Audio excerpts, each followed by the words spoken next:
Inspiring all leaders, conversations with leaders for aspiring leaders. I am Brian Lass, and joining me today from the US of A gentleman I am all too happy obliged to be here to lend his insights. Jeffrey S. Katz. He is the chief of police with the Chesterfield County Police Department in Chesterfield County, Virginia, former chief of police in Boynton Beach, Florida, and certainly the list goes on. So, Chief, I thank you again ever so kindly for being here today. Thank you very much for having me, Brian. Excellent. And as an aside, it is maybe, somewhat coincidental we find ourselves here chatting today. Admittedly, for myself, it was just a few hours ago that I took note. You are actually going to be hosting an online offering webinar of sorts in the realm of leadership as part of the FBI National Academy, which unto itself is the makings of a Michael Crichton novel. I must say I'm very envious, but and that's a very Canadian thing of me to say, but nevertheless. And as I understand it, this is for aspiring police chiefs and certainly relevant to any senior command personnel. Maybe you could tell us a little bit about that to get the conversation going. Sure, I'm happy to do it. I had the privilege of attending the FBI National Academy in 2016, class 264. Very proud of that class. And ever since then, that institution and that program really has played a big part in helping me understand the process of leadership at the deeper level. And I have to say that it was probably the most profoundly impactful 10 weeks of my professional career. And so much so that I started doing everything I possibly could to help produce that same type of experience for others. And so the Academy has been kind enough to allow me to return to Quantico on a number of occasions. And during the advent of COVID, they kind of pivoted to the webinar delivery platform. And so this is, I think, the 6th or 7th seminar I've done on for aspiring police chiefs. And it's really a wonderful opportunity. It's about an hour and a half long, but it's a wonderful opportunity to collect thoughts from law enforcement executives throughout the entire world. In fact, I did one last week on community outreach, and we had a gentleman in our class from Vietnam. So it's pretty interesting. Excellent. And it's interesting. We're somewhat on the topic of perhaps of education. And I will tell you, usually this is sort of the realm I get into as the last sort of pinnacle question that I know as all of us, basically endeavor to take successive roles in their career, we're more and more posed the question about, hey, what certifications and courses and classes and things can I take? And certainly there's no magic pill to end up inevitably, where someone such as yourself is the highest successive role really someone can reach is with the police service. But even with that being said, and I've taken a look a little bit of your CV here, or to the best of my abilities through LinkedIn, of course, where you and I obviously met. And I mean, I think it goes without saying that certainly you yourself obviously wholeheartedly have prescribed to the idea of personal professional growth and further education. I mean, again, you've obviously prefaced the FBI National Academy session 264, go session 264. But as well, as I understand it, working backwards here, you actually hold a PhD. I perhaps should be calling you doctor, I suppose, with Walden University, the study of organizational psychology, as well as a master's of science from Nova Southeastern University, a study of business leadership, and even Harvard, the Kennedy School, Harvard University in executive education, specific again to that of leadership. So I guess what I'm wondering, maybe as we sort of peel back the layers on what leadership really means to you and a study of it, or maybe appreciation and recognition that there is this entity called leadership. I'm wondering almost, speaking to your educational background, how calculative it was in your endeavor to move up in the ranks. I mean, was this a specific sort of thing that you put into play, all encompassing to have a better grasp of what it means to be a leader and try to reach successive roles? Or what was the thinking in wanting to pursue this further education? Well, first, just to clarify for candor's purposes, my doctoral coursework at Walden, I did not complete dissertation, so I'm an ABD. Dissertation, but I did complete 4 years of coursework in organizational psychology. The process of chiefing has become very, very time intensive. But I will say that I think over the course of my career, I've learned that learning and leading are. I'm sorry, did I lose you? No, you got me here. Duty calls. That's the life of the chief right there. So that's some real life experiences. Even the course of that's showbiz, folks. But that's okay. You still got me here. But what I've learned is that, leading and learning are really symbiotic. I mean, you do a better job in connecting with people if you have a better understanding of people. And what I think, the more education you get, the more you recognize how much you don't know. And That's for as sure. long Yeah. as ego doesn't become a thing, you really start quenching for more information, more knowledge, more understanding. And I think as you attain that, you have more tools that you can use to connect with people. And sometimes it's just trivial stuff. Sometimes, because I don't read all law enforcement related stuff. In fact, I like a lot of business stuff, psychology, politics. I like to read about everything. So sometimes it gives you more of a platform to connect with other people of diverse perspectives, because maybe you have a little knowledge behind you that you can relate to. Absolutely. No, that absolutely goes without saying. Now, one of the things that I'm curious about, and maybe to set a little bit of the landscape to start getting at some more of your insights here. I mean, certainly I'm here in Toronto, Canada. You're obviously here in Virginia. I'm a little bit curious as far as the challenges that maybe your specific department in the area that your department is, has responsible charge for, if I can word it that way. What maybe, and I know obviously the pandemic would be an obvious one, but maybe even aside from that, what are some of the ordinary unusuals, if I could even use such terminology, that your department may be dealing with in the present landscape? I think the biggest challenge that we're facing right now really relates to overdoses, heroin overdoses. We've had a number of those. That is I'm not sure in Canada if that's really been a large challenge for you. Yeah. Well, I can tell you with fentanyl specifically, and I can tell you the landscape that I work within. I mean, it seemingly goes in clusters, but it absolutely is. I mean, to say that in itself is an epidemic, if you will, I think goes without saying. So, yeah. Yeah, there's no doubt about it. I mean, we have hundreds of overdoses a year in our county, and that I'd say that's probably our number one issue. Interesting. No, I think it goes without saying. I mean, in the terminology, I always use that in the law enforcement world, when we put our uniform on, it's not a superhero costume. We're obviously human beings, but wearing obviously a uniform that goes along with, the role, if you will. And certainly people are going to react to certain things. And when you're responding to those sorts of, tumultuous situations, it's obviously going to affect everyone differently, especially when it becomes such an ordinary, regular thing. So I guess what I'm wondering, I mean, with that in mind, and even just the overall landscape of your service that obviously you have responsible charge for, I mean, as a high level sort of overview, what really does leadership mean to you, present day, and maybe even as you've come to know it as? I think it really means connecting with people and establishing a following, right? You can't lead unless you have a following. I think there's a proverb out there about a leader without a following is just someone out for a walk. And so I think, foundationally, it's about having a following and having a following that transcends the value of any individual or even the group, where there's synergy among the members. And there's a number of ways to do it. I think there's a lot of, to be frank with you, I think there's a lot of faux leadership out there. I think, if you look at leadership and the measure of leadership as the process of getting work done through others, then, if you go into a movie theater and you yell fire and you get everybody to get up and run out, some could confuse that as leadership. It's not. It's exploiting people's fears and tapping into people's desire for self-preservation.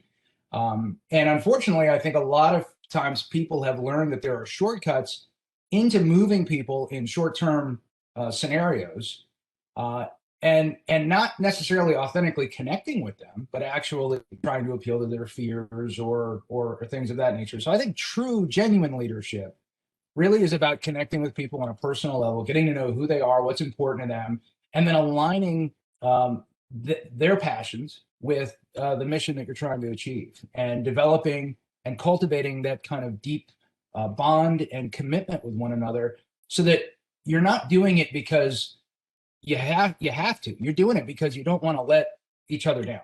And I think that's really the essence of true leadership.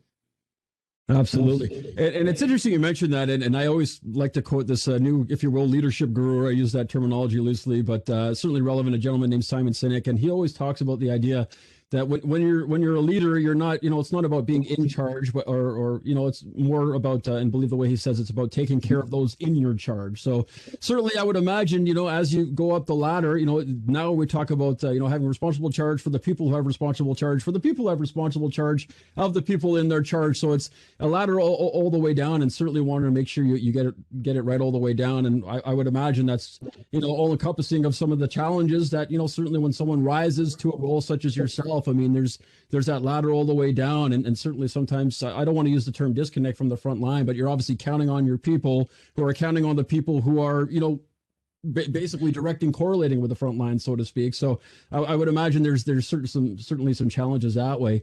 But even with that idea of, rising in ranks and these successive ranks all the way back, I'm wondering, when you sort of look back and on your journey, was there one distinct moment where you can say to yourself, you know what, I'm taking note that there's this world called leadership, or this skill called leadership, and I think for me this is going to be a bigger part of the picture, and I really want to meticulously sort of drill down in and learn what this is all about. For you, is there one sort of pinnacle moment, do you think, that maybe you came to that realization?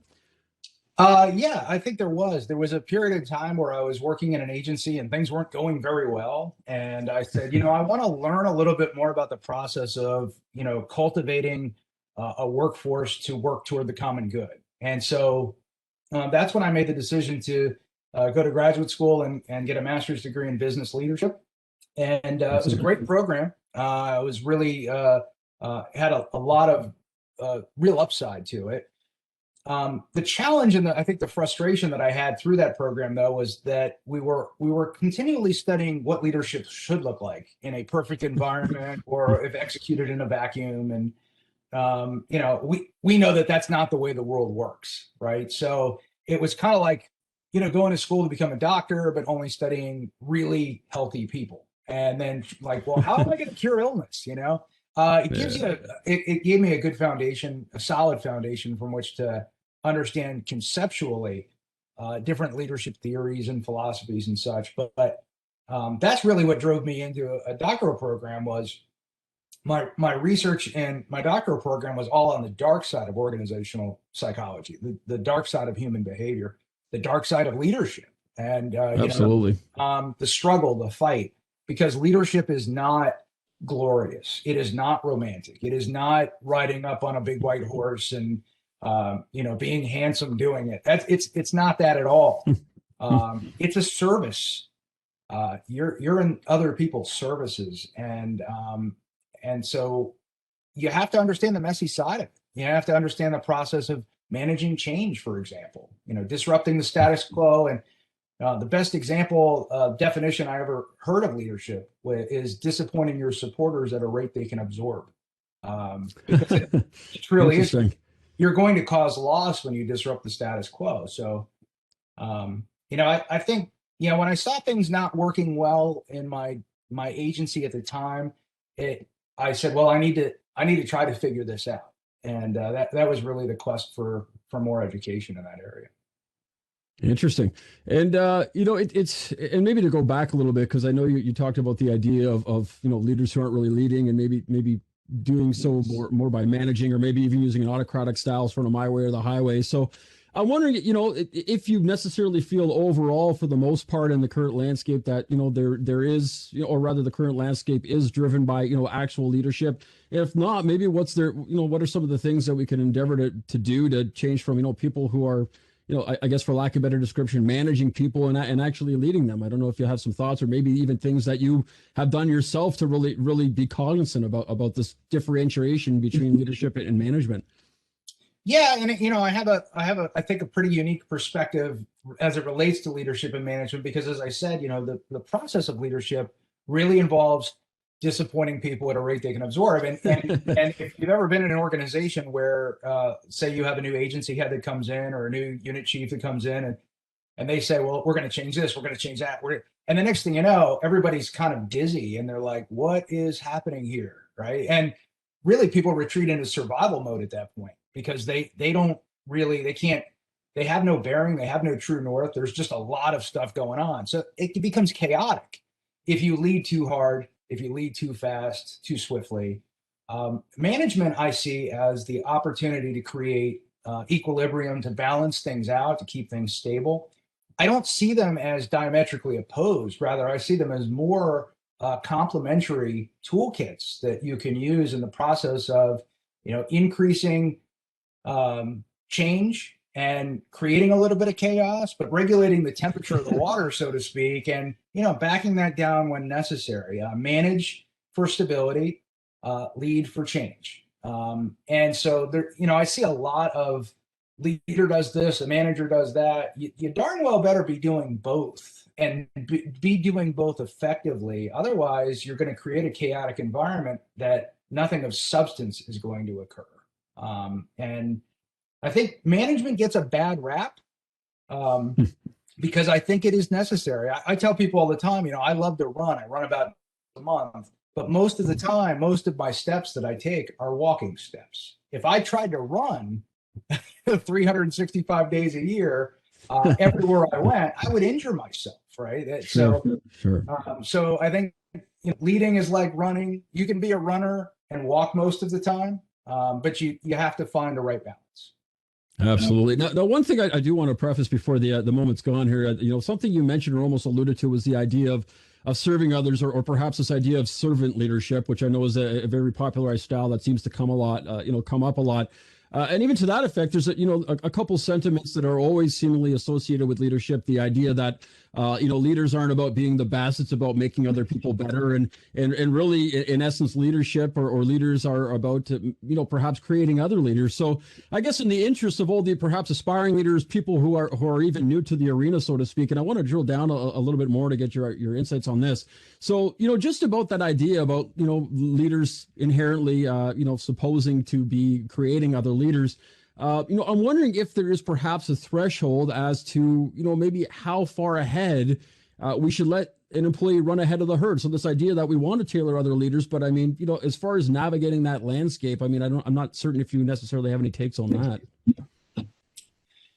Yeah, I mean, I think it is our job as people in positions of authority, and I always try to differentiate that between that and a leader, because you clearly do not have to have a title to be a leader. They call those people informal leaders, but people in positions of authority have an obligation to their organization and to the people that they work with to make sure that they're cultivating the type of enthusiasm that's necessary to ensure that when you step aside, when you someday walk away, that you have multiple people in the organization who are more prepared than you to step in and to take your place.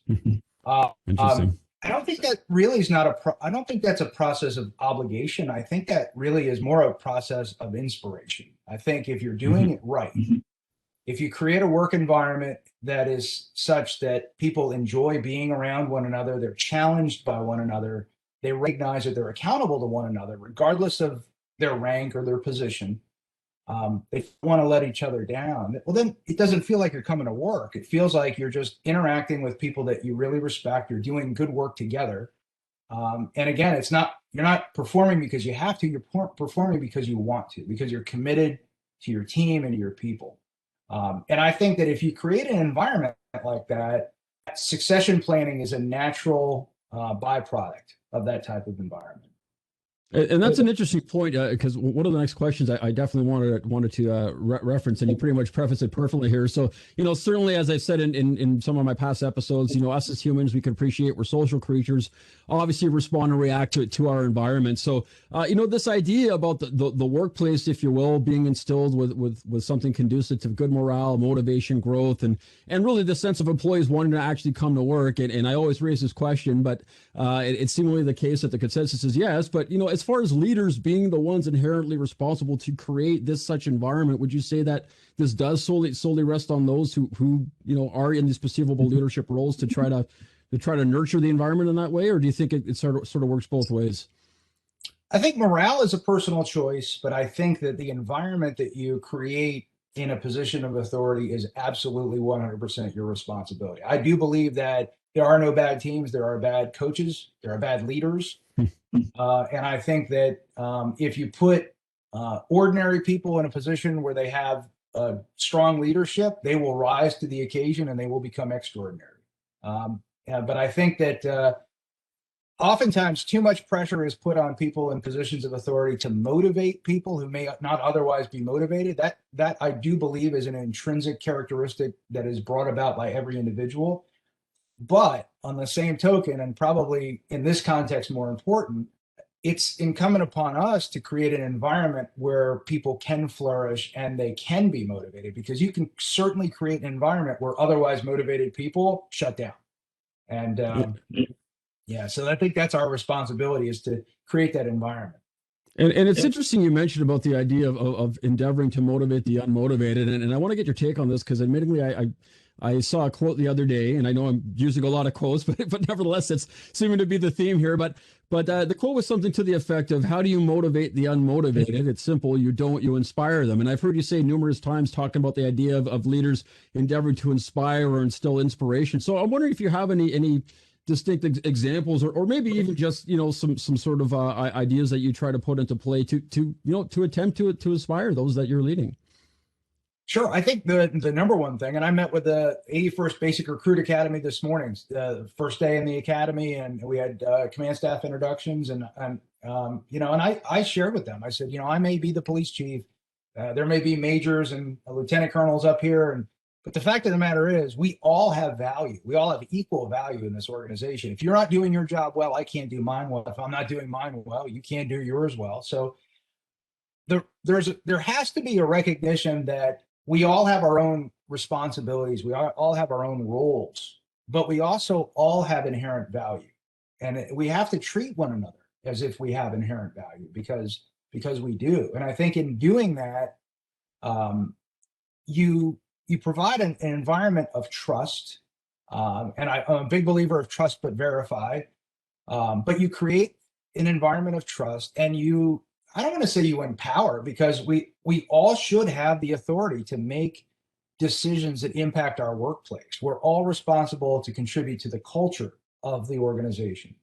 And I think if you let people know right from the very beginning, their first day of the academy, we all have equal value here, right? If you see something that isn't right, it's your responsibility to address it.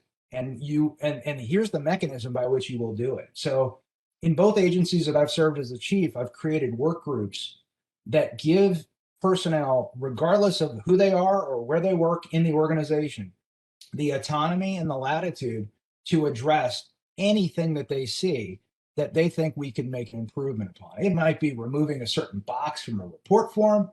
It may be putting a fax machine in a particular room. It may be a uniform change or something else, something more large scale.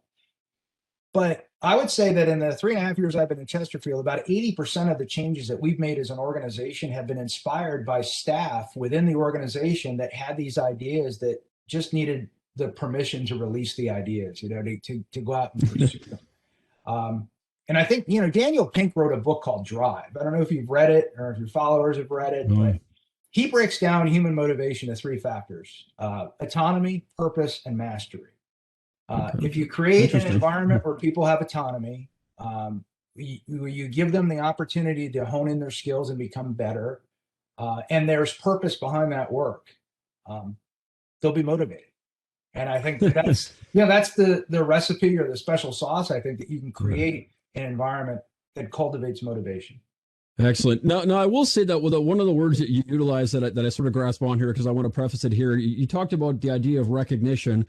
And certainly from a leadership standpoint, I would say the proof is in the pudding. So I understand there is an initiative, ccpdthanks.org. Can you tell us a little bit about that? Sure. Every year our agency puts up recruitment billboards, and we typically do so on the eastern portion of the United States, up and down the coast.